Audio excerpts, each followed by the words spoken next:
has unveiled his first major government reshuffle since signing the MOU with ODM leader Raila Odinga. The shakeup includes the creation of 7 new state departments and the introduction of a deputy head of public service post.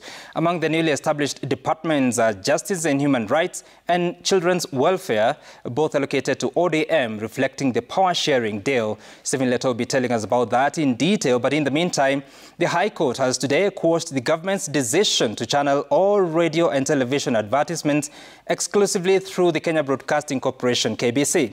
Justice Lawrence Mugambi, in his judgment, termed the order by immediate former ICT Principal Secretary Professor Edward Kisiangani as unconstitutional. Kisiangani's order was challenged on grounds that it was detrimental to media freedom and fair practices.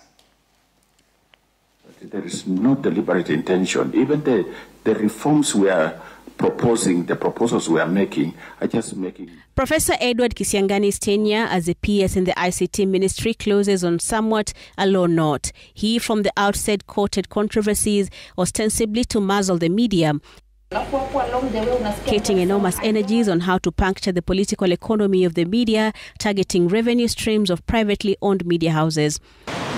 The High Court, however, nullified one of his most controversial directives while at the helm of that ministry.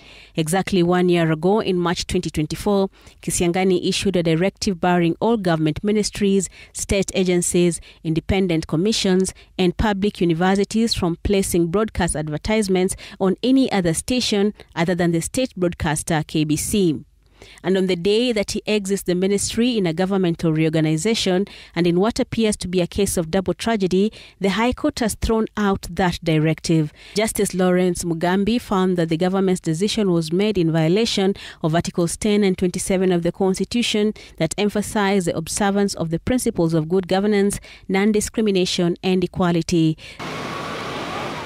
Justice Mugambi also stated that seeking to restrict government advertisements to a single broadcaster would undermine media freedom and breach Article 34 of the Constitution that guarantees those freedoms. Such a move, the judge said, amounted to indirect control over the media and circumvented fair procurement processes.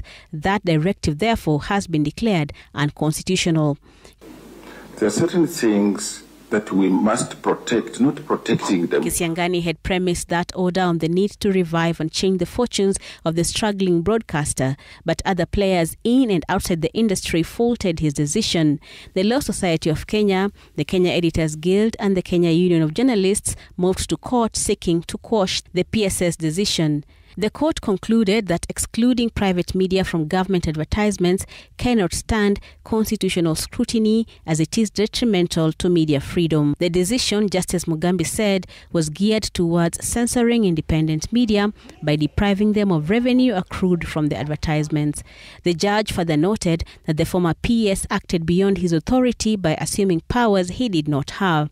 He said that such a decision could only be lawfully made by the Cabinet Secretary for Treasury. Therefore, that directive was null and void. Prior to his ruling, Kisiangani had been in the news in the recent times over his questionable directives. Only last week, he directed the Ministry of Agriculture to exclude the Standard Media Group from a government-funded campaign. Kisiangani has since been moved from the ICT Ministry and as a PS and moved to serve as a senior advisor on the President's Council of Economic Advisers. Brenda Wanga, Citizen TV. And back to our top story tonight.